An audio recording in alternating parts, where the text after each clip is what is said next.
Halo semua. Assalamualaikum warahmatullahi wabarakatuh. Perkenalkan, kami dari Universitas Muhammadiyah Karanganyar. Fakultas Komunikasi dan Bisnis. Program Studi Bisnis Digital.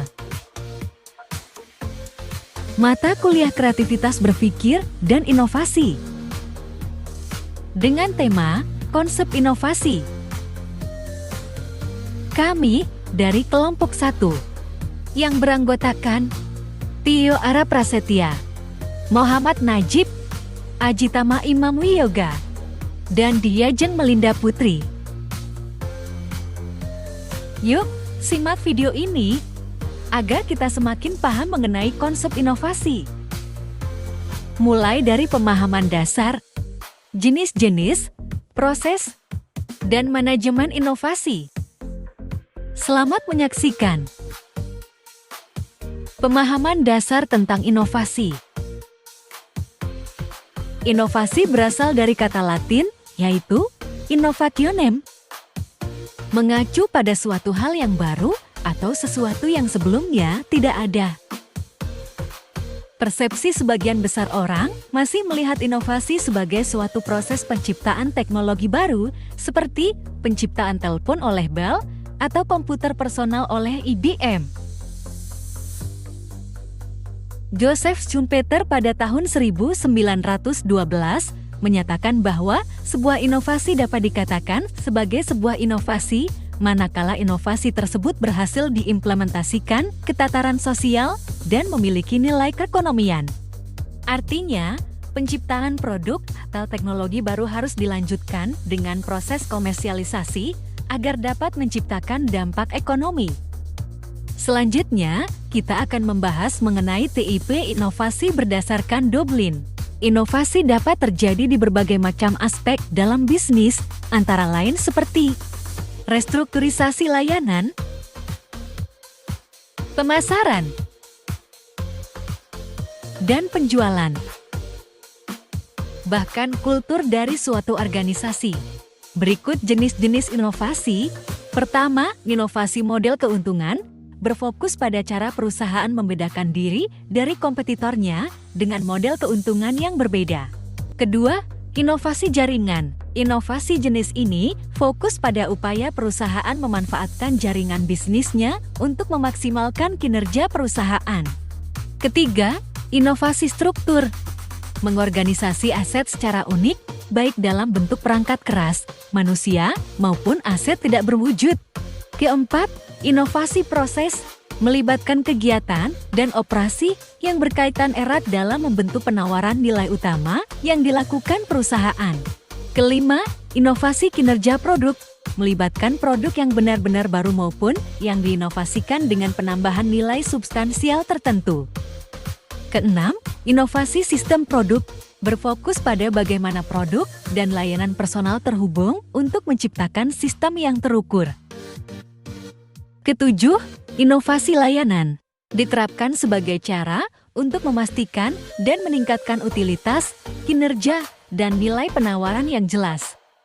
Kedelapan, inovasi saluran, mencakup semua cara yang digunakan untuk menghubungkan penawaran produk perusahaan dengan konsumen perusahaan.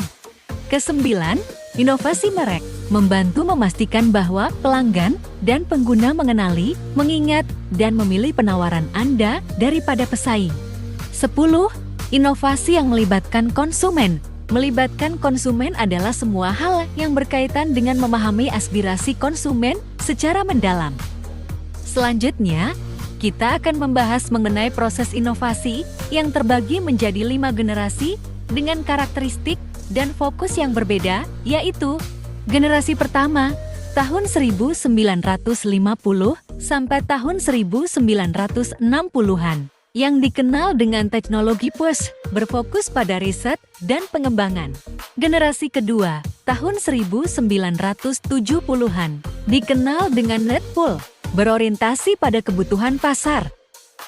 Tahun 1980-an, dikenal dengan coupling mode, berfokus pada kolaborasi antara riset dan pengembangan dan pemasaran. Selanjutnya, tahun 1990-an dikenal dengan integrated mode, berfokus pada integrasi lintas fungsi.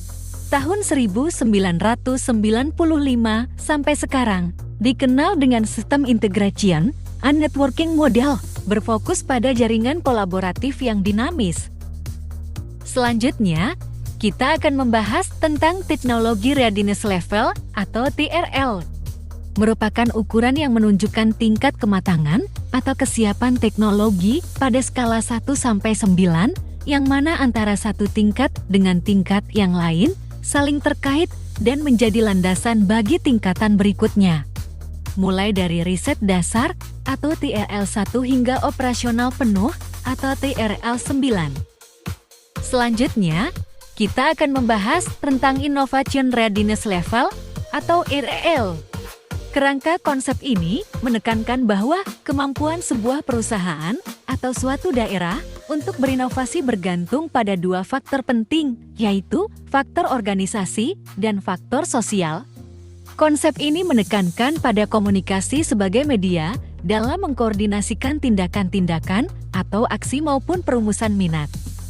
Sebagai fasilitator untuk inovasi, komunikasi bekerja 3 kali lipat, yaitu 1.